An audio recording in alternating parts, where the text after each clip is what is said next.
ഇസ്രായേലിന്റെ വെടിനിർത്തൽ വാഗ്ദാനം തള്ളി ഹമാസ്. 10 ബന്ദികളെ മോചിപ്പിച്ചാൽ 45 ദിവസത്തെ വെടിനിർത്തൽ ആകാമെന്നായിരുന്നു ഇസ്രായേലിന്റെ വാഗ്ദാനം. എന്നാൽ ഇനി ഭാഗിക വെടിനിർത്തലിന് ഇല്ലെന്നാണ് ഹമാസിന്റെ നിലപാട്. MG മിഥുൻ ചേരുന്നു. മിഥുൻ, സമാധാനം അകലെയാവുകയാണോ? എന്തുകൊണ്ടാണ് ഹമാസ് ഈ നിർദ്ദേശത്തോട് ഒട്ടും യോജിക്കാത്തത്?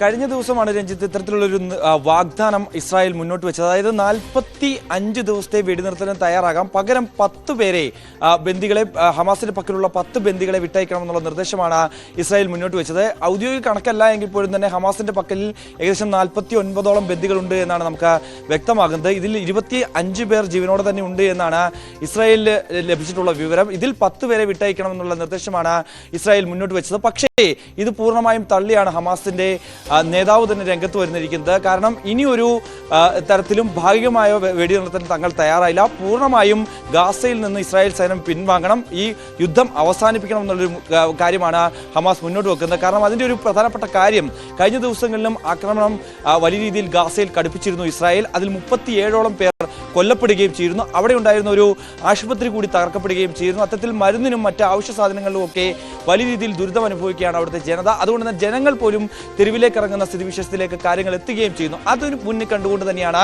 യുദ്ധം അവസാനിപ്പിക്കണമെന്നൊരു കാര്യം, അതിൽ ഒരു വിട്ടുവീഴ്ചയ്ക്കും തയ്യാറല്ല, ഭാഗികമായിട്ടുള്ള ഒരു തരത്തിലുമുള്ള വെടിനിർത്തലിന് തങ്ങൾ തയ്യാറല്ല എന്നുള്ള നിർദ്ദേശം ഇപ്പോൾ ഹമാസ് മുന്നോട്ട് വയ്ക്കുകയും ചെയ്തിരിക്കുന്നത്. അതിനോട് എങ്ങനെയായിരിക്കും ഇനി ഇസ്രായേൽ പ്രതികരിക്കുക എന്നുള്ളതാണ് നമുക്ക് കണ്ടറിയേണ്ടിയിരിക്കുന്നത്. എന്തായാലും നിലവിൽ യാതൊരു വിധത്തിലുമുള്ള ഒരു മധ്യസ്ഥ ചർച്ചകൾ ഇപ്പോൾ സമീപകാലത്തൊന്നും തന്നെ നടക്കുകയും ചെയ്യുന്നില്ല. ഈജിപ്തും ഖത്തറും ഉൾപ്പെടെയുള്ളവർ നേരത്തെ മുൻകൈ എടുത്തുകൊണ്ട് ആയിരുന്നു നേരത്തെ വെടിനിർത്തലിന് അടക്കമുള്ള മധ്യസ്ഥ ചർച്ചകളിൽ ഏർപ്പെടുത്തിയിരുന്നത്. പക്ഷേ ഇപ്പോൾ അത്തരത്തിലുള്ള ചർച്ചകൾ സജീവമല്ല എന്നുള്ളതാണ് യാഥാർത്ഥ്യമായി നിലനിൽക്കുന്ന. ആ ഒരു സാഹചര്യത്തിൽ ഇനി എന്ത് നിലപാടായിരിക്കും ഇസ്രായേൽ സ്വീകരിക്കാൻ പോകുന്നതെന്നാണ് കണ്ടറിയേണ്ടിയിരിക്കുന്നത്.